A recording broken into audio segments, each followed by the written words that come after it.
نحمده ونصلي على رسوله الكريم اما بعد فاعوذ بالله من الشيطان الرجيم بسم الله الرحمن الرحيم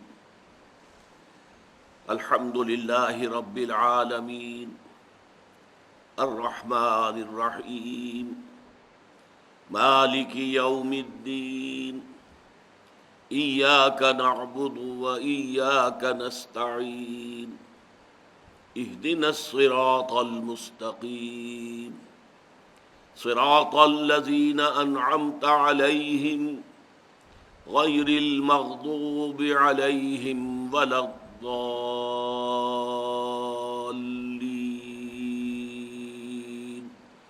آمين رب اشرح لي صدري ويسر لي أمري واحلل عقدة من لساني يفقهوا قولي اللهم ربنا ألهمنا رشدنا وأعذنا من شرور أنفسنا اللهم أرنا الحق حقا وارزقنا اتباعه وأرنا الباطل باطلا وارزقنا اجتنابه اللهم وفقنا لما تحب وترضى وتقبل منا فإنك خير المتقبلين آمین یا رب العالمین۔ سورہ فاتحہ کے درس کے ضمن میں اس سے قبل 2 نشستیں ہماری منعقد ہو چکی ہیں۔ پہلی نشست میں ہم نے آیت بسم اللہ پر غور کیا اور اس کے ضمن میں خاص طور پر اللہ تعالیٰ کے 3 اسماء حسنی، جن میں سے ایک کے بارے میں بہت سے حضرات کا گمان ہے کہ وہ اللہ کا اسم ذات ہے، اسم علم ہے، اللہ، اور 2 اور اسماء جن میں سے پہلا جو ہے الرحمن، وہ خوبصورت ترین ناموں میں سے ہے اور عزیز ترین ناموں میں سے ہے، محبوب ترین ناموں میں سے ہے اللہ کے۔ ان 3 اسماء حسنی پر تفصیلی گفتگو ہو گئی۔ دوسری نشست میں ہم نے سورہ فاتحہ کا جو مقام ہے مصحف میں، ایک تو یہ کہ دی اوپننگ سورہ آف دی قرآن الفاتحہ، لیکن فلسفہ اور حکمت قرآنی کے اعتبار سے اس کا کیا مقام ہے، اس پر غور کیا تھا۔ صاف نظر آتا ہے کہ یہ سورہ ایک دعا ہے، اس کا بڑا میجر حصہ جو ہے، کم سے کم نصف، وہ ایک دعا پر مشتمل ہے۔ اہدنا الصراط المستقیم صراط الذین انعمت علیہم غیر المغضوب علیہم ولا الضالین، اور اس کا تعلق ہے 4تھی آیت کے نصف آخر سے ایاک نستعین، اے رب ہم تجھی سے مدد مانگتے ہیں اور مانگتے رہیں گے، اور اس مدد کی بلند ترین شکل کیا ہے، اعلیٰ ترین صورت کیا ہے کہ ہمیں صراط مستقیم کی ہدایت بخش۔ لیکن یہاں پر دعا کا اسلوب تو ہے، یہاں کوئی لفظ قل نہیں آیا کہ اے لوگو یہ کہا کرو۔ اس اعتبار سے قرآن کے اول و آخر میں ذرا ایک بڑا لطیف سا فرق اور تفاوت ہے۔ پہلی صورت یہ ہے، آخری 2 صورتیں معوذتین، اور وہ دونوں جو ہیں قل سے شروع ہوتی ہیں، قل اعوذ برب الفلق، قل اعوذ برب الناس۔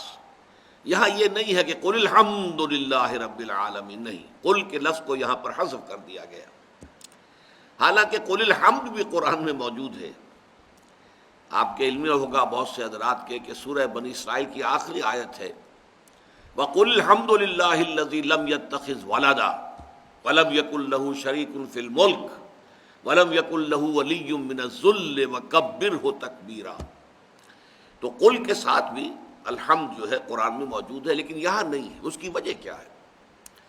در حقیقت یہاں اللہ تعالیٰ اپنی طرف سے کوئی دعا نہیں سکھا رہے ہیں، بلکہ فطرت انسانی کی ترجمانی کر رہے ہیں۔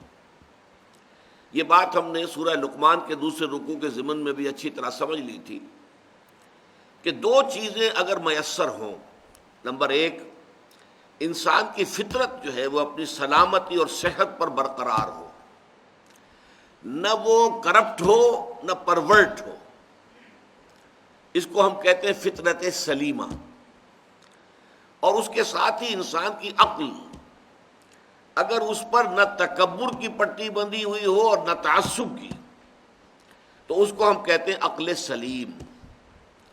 فطرت سلیمہ اور عقل سلیم، یہ 2 چیزیں اگر انسان کو مہیا ہو جائیں تو انسان از خود اس کائنات کے بنیادی حقائق تک پہنچ جاتا ہے. اسے کسی وحی، کسی نبی، کسی رسول کی ضرورت نہیں. محض اپنی فطرت سلیمہ کی رہنمائی میں اور عقل سلیم کے سفر کے نتیجے میں وہ اس حقیقت کو پا لیتا ہے کہ اس کائنات کا ایک خالق ہے، مالک ہے، رب ہے، پروردگار ہے، پالنہار ہے. وہ تمام جو بھی اچھی سے اچھی چیزیں ہو سکتی ہیں، تمام جو بھی محاسن اور کمالات ہو سکتے ہیں، ان سب سے متصف ہے. اس کی صفات کمال جو ہے، اور وہ ہر عیب سے پاک ہے، ہر نقص سے، ہر کوتاہی سے، ہر ضعف سے، ہر احتیاج سے. نمبر 2 یہ کہ انسان کے اعمال جو ہے نیکی اور بدی، یہ بیکار جانے والی چیزیں نہیں ہیں، یہ اکاؤنٹ فار ہو کر رہیں گی، نتیجہ نکلے گا.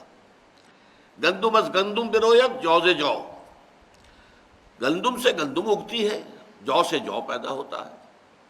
اب اگر ایسا دنیا میں نہیں ہو رہا ہے، ہم دیکھتے ہیں کہ نیکوکاروں کے لیے یہاں مصیبتیں ہیں، فقر و فاقہ ہے، تکالیف ہے، اور بدکار، بدماش، شریر، گنڈے، حرام خور یہاں پر عیش کر رہے ہیں، اور اکثر و بیشتر اقتدار اور اختیار معاشرے میں انہی کے ہاتھ میں ہوتا ہے. تو اگر یہاں پر الٹی گنگا بہتی نظر آ رہی ہے تو اس کا مطلب ہے ایک اور عالم ہونا چاہیے کہ جس میں یہ گندم از گندم برویت جو سے جو والا معاملہ ہو جائے، حق بحقدار رسید. نیکوکاروں کو ان کو نیکی کا پورا بھرپور صلہ اور بدلہ مل جائے، بدکاروں کو اور شریروں کو ان کی شرارتوں اور بدکاریوں کی پوری پوری سزا مل جائے. یہ ہیں 2 بنیادی حقائق جن تک کہ انسان از خود پہنچ جاتا ہے.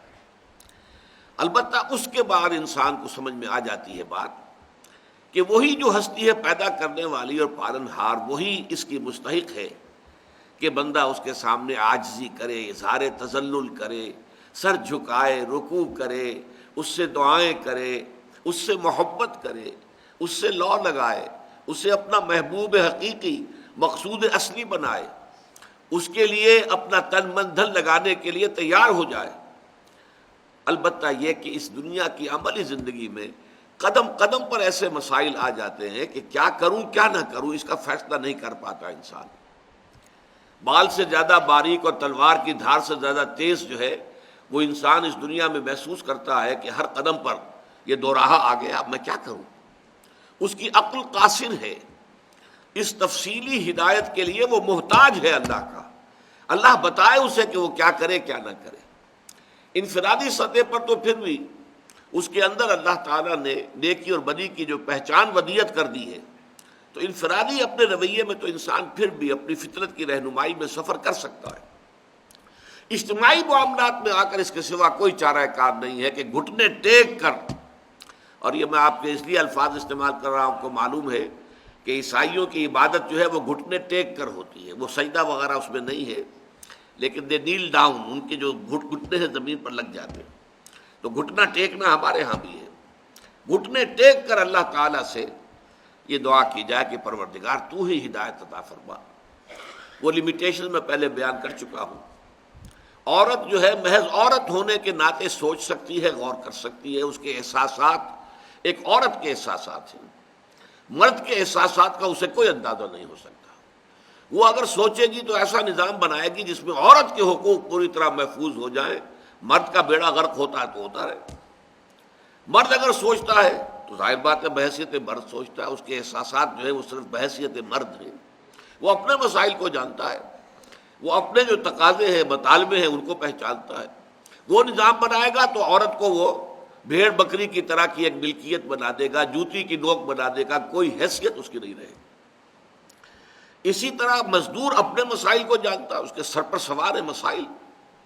اسے اس سے غرض نہیں کارخانے دار کا بیڑا غرق ہوتا ہے یا ان کو جو بھی کچھ ہو، اسے تو اپنے مسائل کا حل چاہیے. وہ نظام بنائے گا تو وہ تو ظاہر باتیں ویسے ہی ہوں گے. اسی طریقے سے کارخانے دار کے اپنے مسائل ہیں، وہ نظام بنائے گا تو کچھ اور سوچے گا. اسے اس سے کیا بحث ہے کہ مزدور کا بچہ جو ہے بغیر دوائی اور دوا دارو کے وہ ایڑیاں رگڑتا ہوا مر رہا ہے تو مرے. اسی طریقے سے حکومت جو ہے وہ استحکام چاہتی ہے، امن چاہتی ہے. چاہے وہ امن جو ہے وہ جیل کے اندر، جیل خانے کے اندر کے امن کے مترادف ہو کسی کو کوئی بولنے کا حق نہ ہو، کوئی چو نہ کرے، بس کام کرتے رہیں، حکومت کا ڈنڈا جو ہے وہ مضبوط ہو، وہ چلتا رہے، ٹوٹلیٹیرین ایک نظام ہو جائے۔ عوام چاہتے ہیں ہمیں کچھ حقوق حاصل ہو، کچھ اختیارات ہو، ہماری بھی کچھ سے ہونی چاہیے، حل لنا من الامر من شیء۔ اب ان میں یہ جو متضاد میں نے تقاضے آپ کو بتائے ہیں، یہ ہیں وہ چیزیں کہ جو نوع انسانی کی تاریخ کے مشکل ترین مسائل، اور ظاہر بات ہے کہ ان کا حل وہی دے سکتا ہے جو عورت کا بھی خالق ہے، مرد کا بھی خالق ہے، مزدور کا بھی رب ہے اور کارخانے دار کا بھی رب ہے، حاکموں کا بھی پروردگار ہے اور عوام کا بھی پروردگار ہے، اور کل مخلوق جو ہے اس کے لیے عیال کے مانند ہے، جیسے حضور نے فرمایا الخلق عیال اللہ۔ تو یہ چیز ہے در حقیقت اس سورہ مبارکہ کا جو مقام ہے حکمت قرآنی میں، کہ پہلی 4 آیات میں تو وہ بات آئی ہے کہ جس میں عقل سلیم اور فطرت سلیمہ انسان کی رہنمائی کر کے خود وہاں تک پہنچا دیتی ہے، اور آخری 3 آیات میں پھر ہاتھ جوڑ کر گھٹنے ٹیک کر استدعا ہے، دعا ہے کہ پروردگار یہ قدم قدم پر جو دو راہیں آ جاتے ہیں، تراہے آ جاتے ہیں، چوراہے آ جاتے ہیں، ہم کہیں غلط رخ پر نہ مڑ جائیں، غلط راستے پر نہ چل پڑیں، اے پروردگار ہماری رہنمائی فرما اور ہمیں ہدایت عطا فرما۔ اس اعتبار سے یہ دعا ہے، لیکن اس کا اسلوب جو ہے شروع سے وہ قل کے ساتھ نہیں ہوا، بلکہ جیسے کہ فطرت انسانی جو ہے اس کی تعبیر اور اسی کی نمائندگی کی جا رہی ہے۔ یہ جان لیجئے کہ اس قسم کے لوگ دنیا میں ہمیشہ رہے ہیں، بدترین معاشروں میں بھی رہے، کہ جنہوں نے اپنے معاشرے میں جو بھی خیالات ہوتے تھے، نظریات ہوتے تھے، عقائد ہوتے تھے، ان کو صرف اس دلیل پر قبول کرنے سے انکار کر دیا کہ چونکہ سب لوگ مان رہے ہیں تو ہم بھی مانیں، نہیں۔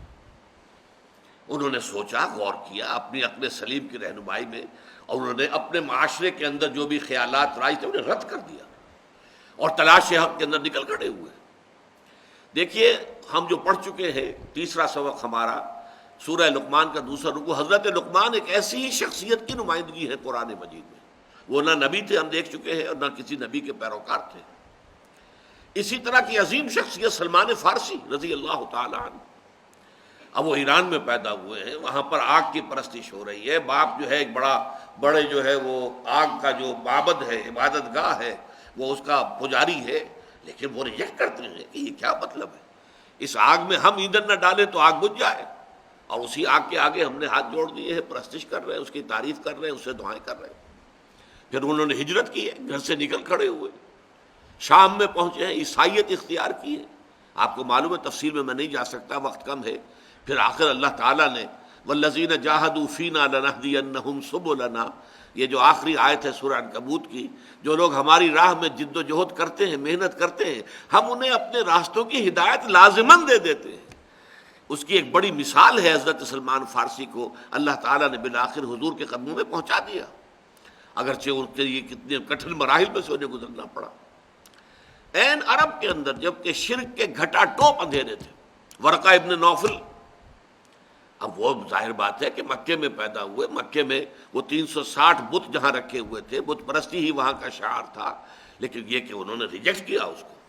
شام گئے وہ بھی، حضرت سلمان ایران سے چل کر شام گئے تھے، حضرت ورقہ ابن نوفل جو ہے وہ حجاز سے، مکے سے چل کر شام گئے، وہاں جا کر عیسائیت اختیار کی، اس لیے کہ حضور کی بعثت سے قبل عیسائیت ہی دین حق تھا، اسلام جو ہے وہ عیسائیت ہی تھی۔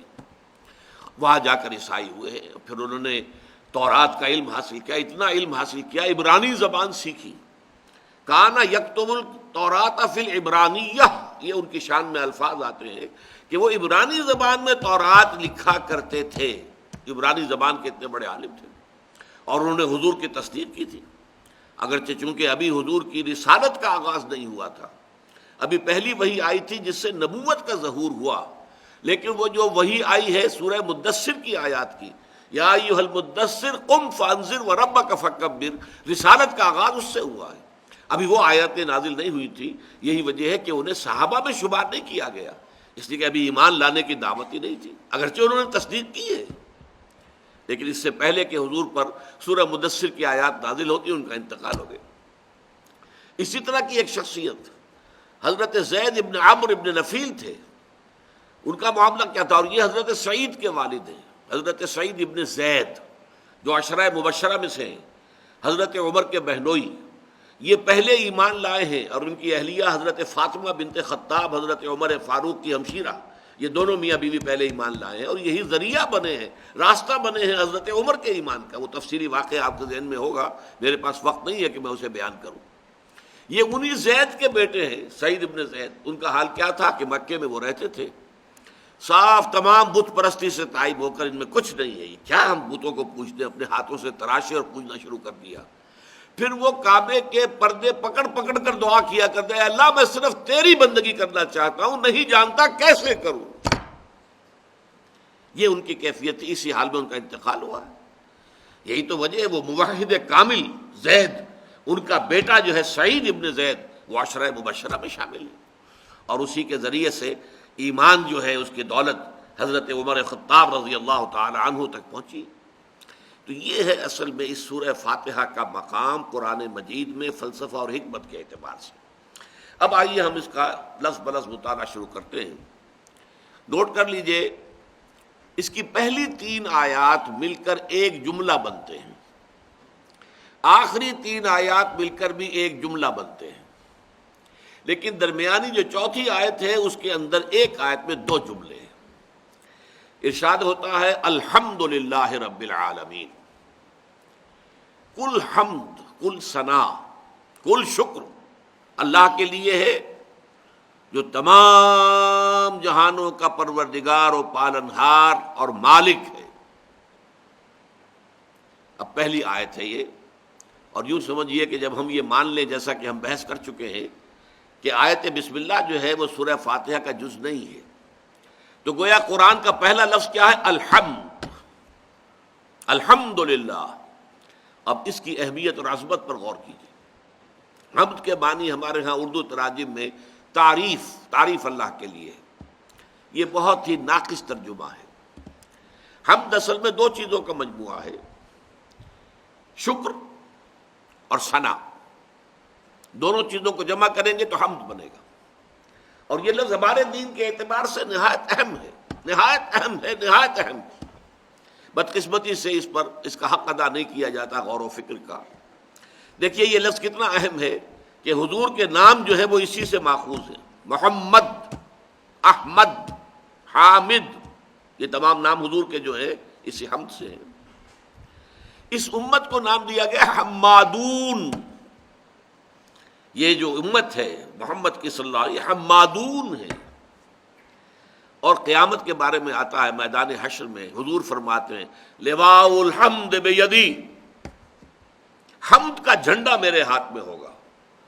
وہ جو دربار لگے گا آخرت کا، یوم قیامت کا، خدا خود میر محفل بود اندر لامکاں خسرو، یہ شعر جو ہے، اور محمد شب محفل بود شب جائے کہ من بودم، کہ رات جو میری کیفیت تھی اور جس حال میں میں رہا ہوں تو وہ یہ ہے کہ اللہ تعالیٰ اس محفل لامکانی کے صدر تھے، خدا خود میر محفل بود اندر لامکاں، یہ کسی مکان میں نہیں ہوا ہے، مکان لامکاں، اور محمد شب محفل بود شب جائے کہ من بودم۔ لیکن یہاں جو حدیث میں نقشہ کھینچا گیا ہے، جب دربار اخروی لگے گا، عدالت لگے گی آخرت کی، تو وہاں پر ایک جھنڈا ہوگا لواء الحمد، اللہ کی حمد کا جھنڈا، اور وہ حضور کے دست مبارک میں ہوگا، لواء الحمد بیدی۔ اچھا، اسی طرح ایک بڑی عجیب بات حضور نے فرمائی ہے کہ اس دن میں اللہ کی حمد بیان کروں گا۔ اب یہ جو دربار لگے گا اللہ تعالیٰ کا، تو پہلے اللہ تعالیٰ کی حمد و ثنا ہوگی نا۔ یہ حمد و ثنا کرنے کا مقام اور مرتبہ کس کو حاصل ہوگا؟ محمد الرسول اللہ کو۔ لیکن حضور فرماتے ہیں اس دن میں اللہ کی جو حمد بیان کروں گا وہ آج نہیں کر سکتا۔ کیا وجہ؟ دیکھیے حمد کا سارا دار و مدار آپ کی اپنی انڈرسٹینڈنگ اور اپریسیشن پر ہے۔ کسی شے میں کتنا حسن ہے ہر شخص اس کا ادراک نہیں کر سکتا، اس کے لیے بھی صلاحیت درکار ہے۔ کوئی کسی مصور کی پینٹنگ ہے، اس پینٹنگ کے اندر کیا کیا محاسن ہیں وہ کوئی ماہر جو ہے مصور جو اس فن سے واقف ہے وہی جانتا ہے، اور جتنا کوئی شخص جانتا ہے اتنی ہی پھر وہ تعریف کر سکے گا۔ اگر اس کا اپنا اعتراف، اپنا ادراک، اپنا احساس، اپنا شعور محدود ہے تو تعریف بھی محدود ہوگی، اور اگر اس کا ادراک، اس کا شعور یہ اگر وسیع ہے تو اسی طریقے سے حمد کے اندر اور تعریف کے اندر بھی وسعت پیدا ہو جائے گی۔ تو میدان حشر میں اللہ تعالیٰ کی معرفت کے جو ڈائمنشن سامنے آئیں گے جو اس دنیا میں نہیں ہیں، میدان حشر میں تو وہ آئیں گے، کھلی آنکھوں سے ہم دیکھ رہے ہوں گے۔ لہذا اس روز حضور فرماتے جو حمد میں اس دن کروں گا وہ آج نہیں کر سکتا۔ اچھا غور کیجئے ایک اور بات پر، ہم جب ترجمہ کرتے ہیں میرے نزدیک تو حمد میں شکر کا پہلو غالب ہے اور تعریف یا ثنا کا پہلو دبا ہوا ہے۔ اس کی دلیل کیا ہے؟ آپ کو معلوم ہے کہ حضور کے معمولات میں ادعیاء مسنونہ کی بڑی اہمیت ہے، اور ذکر کثیر کا سب سے بڑا ذریعہ یہ ہے، ذکر کثیر۔ وَاذْكُرُوا اللَّهَ ذِكْرًا كَثِيرًا لَعَلَّكُمْ تُفْلِحُونَ، اللہ کا ذکر کثرت سے کرو۔ اور کہا جاتا ہے قیاماً وقعوداً وعلیٰ جنوبہم، کھڑے ہو کر، بیٹھے ہوئے، لیٹے ہوئے اللہ کا ذکر کرو۔ اس کی بہترین شکل کیا ہے؟ دنیا کا ہر کام کرتے ہوئے اللہ کی حمد کرو، اللہ سے دعا کرو، اللہ کا شکر ادا کرو۔ چنانچہ دیکھیے آپ بیت الخلاء سے باہر نکلے، اگر نجاستیں جو ہے جسم سے فضلات نکل گئے، طبیعت کے اندر ہلکا پن ہوتا ہے، ایک انشراح ہوتا ہے، اس وقت کا ورد کیا ہے؟ الحمدللہ الذی اذھب عنی الاذی وعافانی۔ اب یہ مقام شکر ہے۔ اگر یہی فضلات جسم میں رہ جائیں، قبض شدید ہو جائے، کیا حشر ہوگا انسان کا، کیا کیفیت بیتتی ہے انسان پر، پیشاب رک جائے، کیا قیامت آتی ہے انسان پر۔ اگر اس کا احساس و ادراک ہو تب یہ جو لفظ نکلے گا الحمدللہ الذی اذھب عنی الاذی وعافانی، کل شکر اس اللہ کے لیے ہے جس نے مجھ سے ان اذیت بخش چیزوں کو دور کر دیا۔ یہ اگر میرے جسم میں رہ جاتی تو اذیت کا، برس کا، بیماری کا موجب ہوتی، انہیں دور کر دیا اور مجھے عافیت بخشی، عافانی۔ صبح آنکھ کھلی، الحمدللہ الذی احیانی بعد ما اماتنی والیہ النشور، کل شکر اس اللہ کا ہے جس نے مجھے پھر زندگی عطا کر دی اس کے بعد کہ مجھ پر موت طاری کر دی تھی۔ نیند جو ہے وہ موت کی بہن ہے، آدھی موت ہے، تو گویا کہ صبح اگر اٹھے ہیں تو ایک نئی زندگی ملی ہے۔ تو چنانچہ جو بندہ مومن ہر صبح کا آغاز اس دعا سے کرتا ہو، الحمدللہ الذی احیانی بعد ما اماتنی والیہ النشور، اس اللہ کا شکر ہے جس نے مجھے زندہ کیا اس کے بعد کہ مجھ پر موت طاری کر دی تھی اور اب اسی کی طرف لوٹ جانا ہے۔ تو ایک صبح آنی ہے، صبح قیامت۔ صبح قیامت میں جب شعور کی آنکھ کھلے گی تو یہی الفاظ زبان پر ہوں گے، الحمدللہ الذی احیانی بعد ما اماتنی والیہ النشور۔ اچھا آگے چلیے، کھانا کھایا آپ نے، بھوک لگی ہوئی تھی، نقاہت تھی، کھانا کھایا، اس کے بعد کیا کہا؟ الحمدللہ الذی اطعمنی وسقانی وجعلنی من المسلمین۔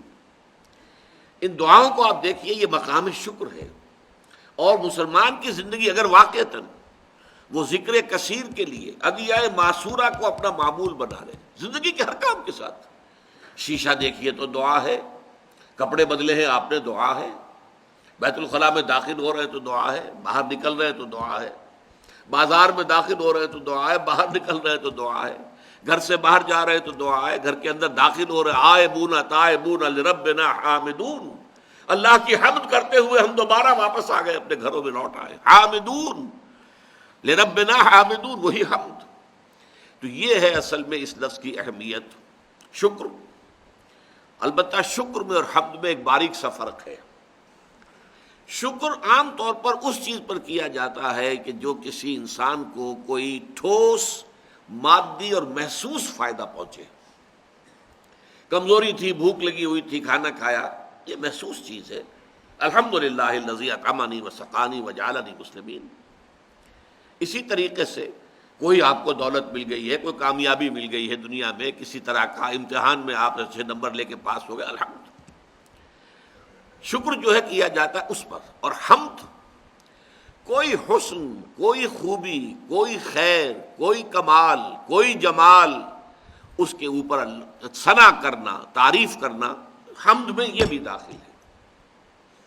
تو شکر صرف محسوس، مادی اور ٹھوس کسی شے پر جس سے کہ انسان کو فائدہ پہنچاؤ، جبکہ حمد میں شکر کے علاوہ یہ بھی شامل ہے کہ اگر کہیں کوئی حسن ہے، کوئی جمال ہے، کوئی کمال ہے، کوئی خیر ہے، تو اس کا کوئی پرفیکشن کا کوئی مظہر ہے تو اس کی بھی حمد کی جائے گی۔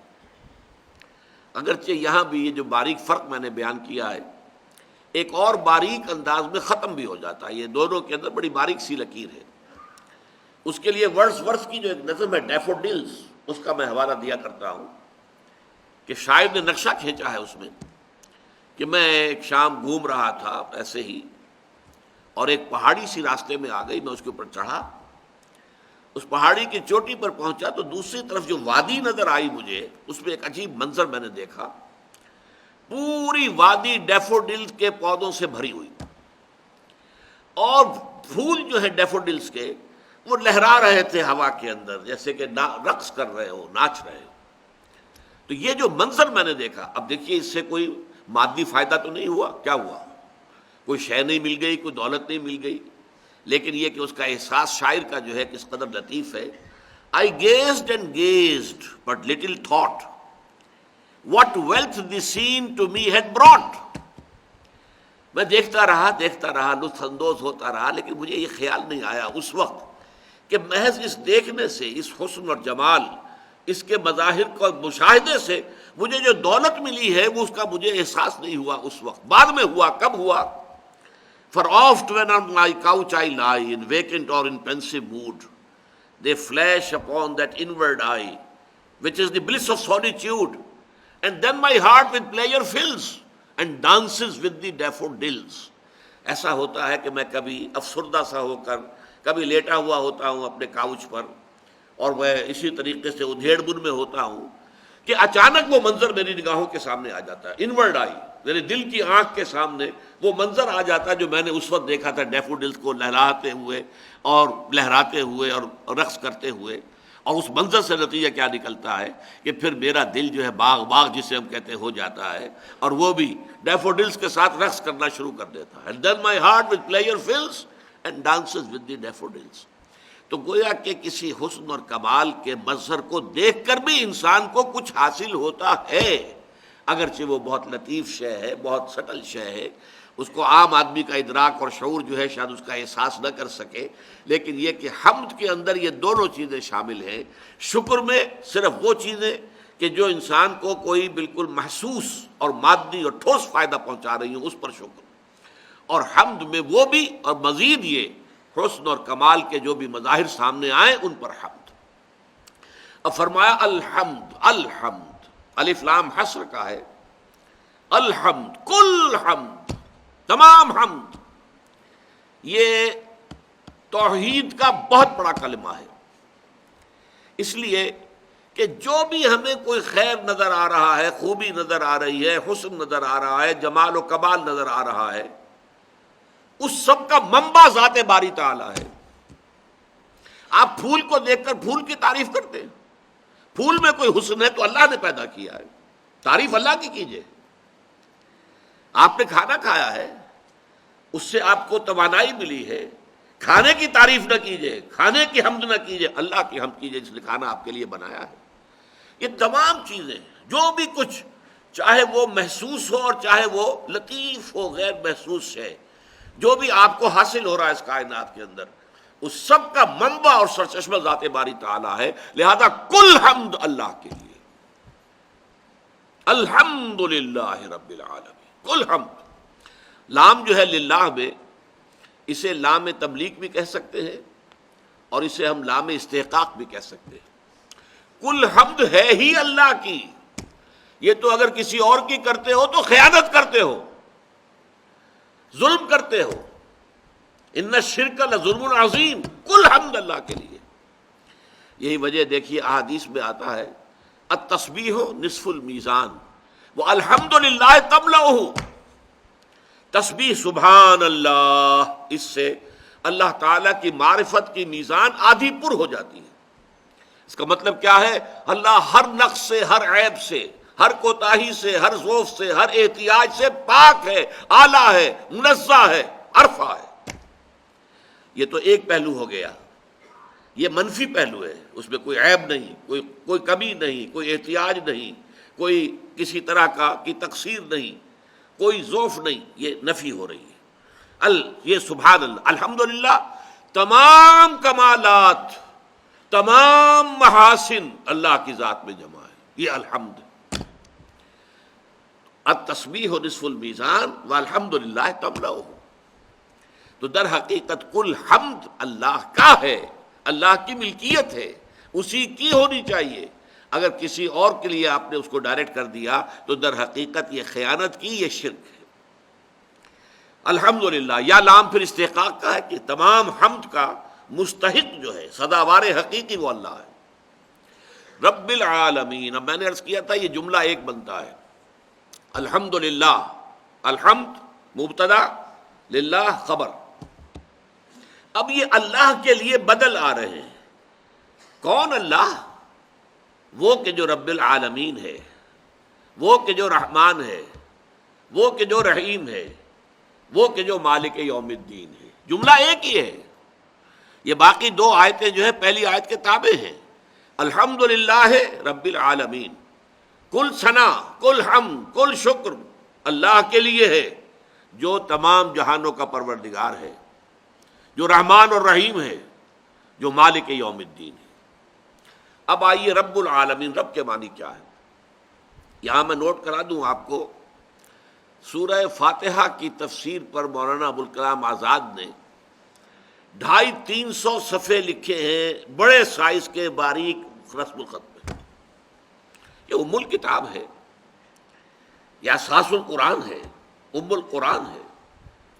اب میں کچھ چیزیں تھوڑی سی بیان تو کروں گا، لیکن ظاہر بات ہے کہ ہمیں تو صرف اس منتخب نصاب کے حوالے سے اس کے سیلینٹ فیچرز کو سمجھنا ہے۔ رب کے دو معنی ہے، مالک اور پروردگار، پالن ہار، پرورش کنندہ، اور یہ دونوں چیزیں لازم و ملزوم ہیں۔ اگر کوئی شے آپ کی ملکیت میں، آپ چاہیں گے کہ اس کی ترقی ہو، آپ پالیں گے، پوسیں گے، مال ہے آپ کے پاس، مال بڑھے، آپ چاہیں گے کہ بڑھے، لہذا پرورش اور بڑھانا، بڑھوتری کرنا، کسی شے کو اس کے نقطۂ عروج تک پہنچانے کی کوشش کرنا، یہ ملکیت کا لازمی تقاضا ہے۔ تو رب جو ہے مالک ہے تمام جہانوں کا نمبر ایک، اور پروردگار ہے، پالن ہار ہے۔ چنانچہ امام راغب نے جو اس کی رب کی تشریح کی، تربیت اور رب ربوبیت کیا ہے، انشاء الشیء حالا فحالا الی حد التمام، کسی شے کو ایک کے بعد دوسری کیفیات سے درجہ بدرجہ گزارتے ہوئے اس کے مقام کمال تک پہنچا دینا۔ اسی لیے ہم کہتے ہیں تربیت ربیانی کا صغیرہ، پروردگار میرے والدین پر رحم فرما، وقل رب ارحمہما کما ربیانی صغیرہ، میرے والدین نے مجھے پالا اور پوسا، چھوٹا سا تھا، پروان چڑھایا، میری ضروریات بہم پہنچائیں، تو پروردگار اسی طرح تو ان پر رحم فرما۔ تو رب العالمین، عالمین عالم کی جمع ہے۔ عالم اور عالم میں کیا فرق ہے، اس کو جان لیجئے۔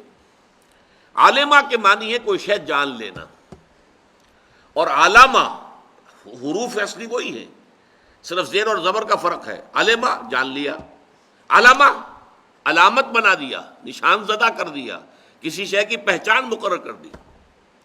لہذا عالم وہ شے ہے جس کے ذریعے سے کسی کو پہچانا جائے۔ یہ کل کائنات در حقیقت اس لیے ہے کہ اللہ کو پہچانا جائے۔ اور عالمین، یہ عالم آخرہ ہو یا عالم دنیا ہو، یہ عالم امر ہو یا عالم خلق ہو، یہ عالم انس ہو یا عالم جن ہو، کوئی بھی ہو، مادی عالم ہو، روحانی عالم ہو، یہ سب کے سب عالمین، ان سب کا پروردگار، اور ان سب کے ذریعے سے اللہ تعالیٰ کی پہچان حاصل کی جائے۔ گویا کہ یہاں اس کے معنی وہی ہو گئے جو لفظ آیت جس مفہوم میں قرآن مجید میں آتا ہے، ان فی خلق السماوات والارض واختلاف اللیل والنہار والفلک التی تجری فی البحر بما ینفع الناس وما انزل اللہ من السماء من ماء فاحیا بہ الارض بعد موتها وبث فیہا من کل دابۃ وتصریف الریاح والسحاب المسخر بین السماء والارض لآیات لقوم یعقلون۔ آسمانوں اور زمین کی تخلیق میں، رات اور دن کے الٹ پھیر میں، اور یہ جو اللہ آسمان سے بارش برساتا ہے، اس کے ذریعے سے زمین میں ہر طرح کی رویدگی پیدا کرتا ہے، اور یہ جو اللہ نے ہر طرح کے جاندار زمین میں پھیلا دیے ہیں، اور یہ جو ہواؤں کا چلنا ہے، اور یہ جو کشتی کا سمندر میں یا دریا میں چلنا ہے، اور یہ جو پھر بارش کا برسنا ہے، اور یہ جو بادلوں کے ذریعے سے، ہوا کے ذریعے سے بادل ادھر سے ادھر جاتے ہیں جو معلق ہے آسمان و زمین کے مابین، یہ سب اللہ کی آیات ہیں۔ لآیات لقوم یعقلون، ان لوگوں کے لیے کہ جو عقل سے کام لیں۔ اسی طرح یہ تمام چیزیں عالم ہیں، علم ہے، علامت ہے اللہ کی، ان کو دیکھو، اللہ کو پہچانو۔ الحمدللہ رب العالمین۔ الرحمن الرحیم پر ہماری گفتگو ہو چکی ہے تفصیل سے، اس وقت میں اس کو دہراؤں گا نہیں۔ آیت بسم اللہ کے ذیل میں الرحمن الرحیم، ایک ہی مادہ رحمت سے یہ دو نام ہیں، کیوں ہیں، کیا مختلف آراء ہیں، میری رائے کیا ہے وہ بیان کر چکا ہوں۔ تیسری آیت ہے مالک یوم الدین، جو جزا و سزا کے دن کا مختار مطلق ہے۔ اب اس ایک جملے میں، جملہ نہیں ہے یہ ترکیب اضافی ہے، مالک یوم الدین، جزا و سزا کے دن کا مالک، تو اس سے جملہ تو نہیں بنتا، یہ تو در حقیقت تابع آ رہا ہے۔ الحمدللہ رب العالمین، الرحمن الرحیم، مالک یوم الدین، یہ چار بدل ہیں اللہ کے، کہ اللہ تمام تعریفیں، تمام ثنا، تمام شکر، تمام حمد اللہ کی ہے، جو تمام جہانوں کا پروردگار و مالک ہے، جو رحمان ہے، جو رحیم ہے، جو جزا و سزا کے دن کا مالک ہے۔ پہلی بات یہ سمجھیے، دین کہتے ہیں بدلے کو، یوم الدین بدلے کا دن، اسی سے لفظ دین ہے، دین قرضے کو کہتے ہیں۔ ایک ہے صدقہ، خیرات، ہدیہ، تحفہ، یہ واپس نہیں آیا کرتا، نہ واپس لینے کے لیے دیا جاتا ہے۔ ہدیہ دے دیا بس، تو اب اس کی ملکیت ہو چکی ہے، واپس نہیں آنا ہے اس کو۔ دین وہ ہے جو واپس آتا ہے۔ اسی طرح انسانی اعمال کے نتائج جو واپس آئیں گے وہ دین ہے۔ آج آپ جو ہے بڑی اپنے آپ کو آزاد محسوس کر رہے ہیں، جو چاہیں کریں، اما شاکرم و اما کفورا، آپ اللہ کے شکر گزار بندے بن کر رہیں یا ناشکرے بن کر رہیں، آپ کو آزادی ہے، آپ جو چاہیں کریں، نیکیاں کمائیں، آپ شرارتیں کریں، بدماشیاں کریں، آپ کو کھلی چھوٹ ہے، کوئی پکڑ نہیں۔ کلا ان الانسان لیطغی، انسان سرکشی پر آمادہ ہو ہی جاتا ہے۔ کیوں ہو جاتا ہے؟ الرآہ استغنی، کہ وہ اپنے آپ کو دیکھتا ہے کہ وہ آزاد ہے، کوئی اس کے اوپر پکڑ نہیں ہے۔ اس نے جھوٹ بولا اور زبان پہ چھالا تک نہیں پڑا، کچھ نہیں ہوا، کوئی تکلیف نہیں ہوئی۔ اس نے کسی کا حرام مال کھایا، یتیم کا مال ہڑپ کر لیا، پیٹ میں درد بھی نہیں ہوا، لہذا کوئی تکلیف نہیں ہے۔ یہ ہے اصل میں، چونکہ یہ دنیا جو ہے یہ مادی قوانین کے اعتبار سے کامل ہے۔ نوٹ کیجئے میرے ان الفاظ کو، یہ دنیا مادی قوانین کے اعتبار سے کامل ہے۔ سنکھیا آپ نے کھایا، آپ مر جائیں گے، چاہے بھول کے کھایا، چاہے جان کے کھایا، کیسے بھی کھایا، اس کا نتیجہ لازماً نکلے گا، مریں گے۔ لیکن آپ جھوٹ بولیں گے، کچھ بھی نہیں ہوگا۔ آپ کسی کا مال ہڑپ کریں گے، کچھ بھی نہیں ہوگا۔ آپ کسی پر زیادتی کریں گے، کچھ بھی نہیں ہوگا۔ اس حوالے سے اس کا واپس آنے کا جو پروسیس ہے، کہ اس کے نتائج آنے ہیں، ان الی ربک الرجعی، تمہیں اپنے رب کی طرف لوٹ کر جانا ہے، اور پھر وہاں تم لوٹ کر جاؤ گے اپنے رب کے پاس، اور تمہارے اعمال کے نتائج لوٹ کر آئیں گے تمہارے سامنے۔ پھر انسان دیکھے گا، جس شخص نے نیکی ذرے کے برابر نیکی کمائی ہوگی، اپنے سامنے موجود پائے گا۔ مثقال ذرۃ خیرا یرہ ومن یعمل مثقال ذرۃ شرا یرہ، جس کو دیکھ کر کے سورہ کہف میں نقشہ کھینچا گیا ہے، کتنا بڑا کوئی کمپیوٹر ہوگا وہ اللہ کا، آخرت کا کمپیوٹر، کہ بس ایک بٹن دبانے کی دیر ہوگی، جیسے کمپیوٹر میں آپ دباتے ہیں اور پوری فلم آپ کی زندگی کے سامنے آ جائے، پوری فلم۔ اب کون جھٹلائے گا اسے؟ اس کتاب، اس اعمال نامے کے بارے میں انسان چیخے گا، ما لہذا الکتاب لا یغادر صغیرۃ ولا کبیرۃ الا احصاها ووجدوا ما عملوا حاضرا۔ یہ کیسی کتاب ہے، یہ کیسا ریکارڈ ہے، یہ کیسا اعمال نامہ ہے، اس نے تو مائنیوٹس ڈیٹیلز کو بھی اومٹ نہیں کیا ہے، ہر چیز کا حساب کیا ہوا ہے، لہذا جو بھی کچھ کیا ہوگا موجود پائیں گے۔ اب اگلی بات کیا فرمائی اس ٹکڑے کے اندر؟ مالک یوم الدین، ایک دن آنا ہے جس دن کے جزا و سزا کے فیصلے ہوں گے۔ نیکوکاروں کو ان کو نیکی کاری کا پورا پورا صلہ ملے گا، خلعتوں سے نوازے جائیں گے، بدکاروں کو ان کی بدکاری کی پوری پوری سزا ملے گی، جہنم میں جھونکے جائیں گے۔ اور اصل بات کیا ہے؟ مالک یوم الدین، اس دن کا مختار مطلق اللہ ہوگا۔ کوئی شفاعت جو ہے اللہ کے فیصلے کو باطل نہیں کر سکے گی، کوئی شفاعت اللہ کے فیصلے کو، اچھی طرح نوٹ کر لیجیے، مختار مطلق۔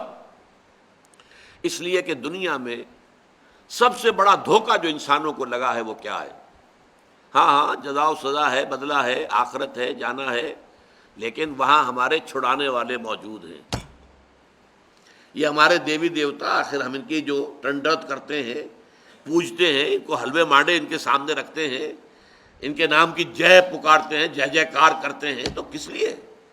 یہ ہمارے کام آئیں گے، وہاں چھڑا لیں گے۔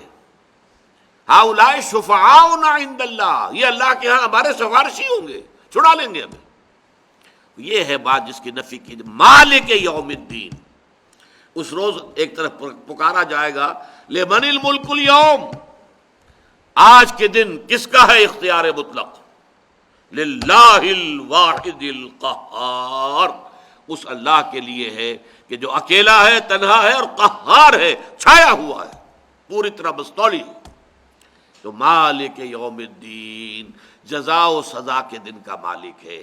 یہ تین آیتیں جیسا کہ میں نے عرض کیا مل کر ایک جملہ بنی۔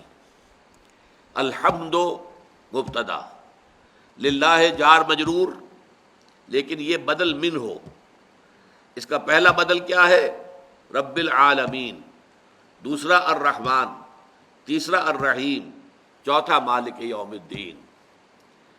کل حمد، کل ستائش، کل ثنا، کل شکر اس اللہ کے لیے جو تمام جہانوں کا مالک اور پالنہار ہے، رحمان ہے۔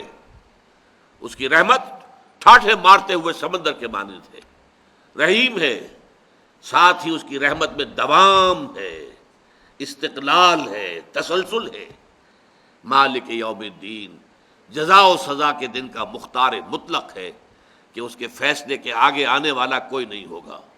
من ذا الذی یشفع عندہ الا باذنہ، کون ہے وہ جو شفاعت کر سکے گا اس کے پاس؟ ہاں مگر اس کی اجازت سے، اس کے فیصلے کے بغیر، اس کے اذن کے بغیر تو کوئی زبان نہیں کھول سکے گا۔ لا یتکلمون الا من اذن لہ الرحمن وقال صوابا، فرشتے بھی کھڑے ہوں گے، اولیاء اللہ بھی ہوں گے، انبیاء بھی ہوں گے، سب ہوں گے، کوئی زبان نہیں کھول سکے گا لا یتکلمون الا، اس کے سوائے کہ جس کو اللہ تعالیٰ نے اذن دیا ہو، اور جو بھی زبان کھولے گا وہ حق بات کہے گا، صحیح کہے گا، ناانصافی کی بات نہیں کرے گا۔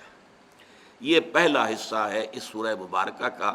اگلی نشست میں انشاءاللہ اس کا دوسرا حصہ ہم پڑھیں گے۔ بارک اللہ لی ولکم فی القرآن العظیم ونفعنی وإیاکم بالآیات والذکر الحکیم۔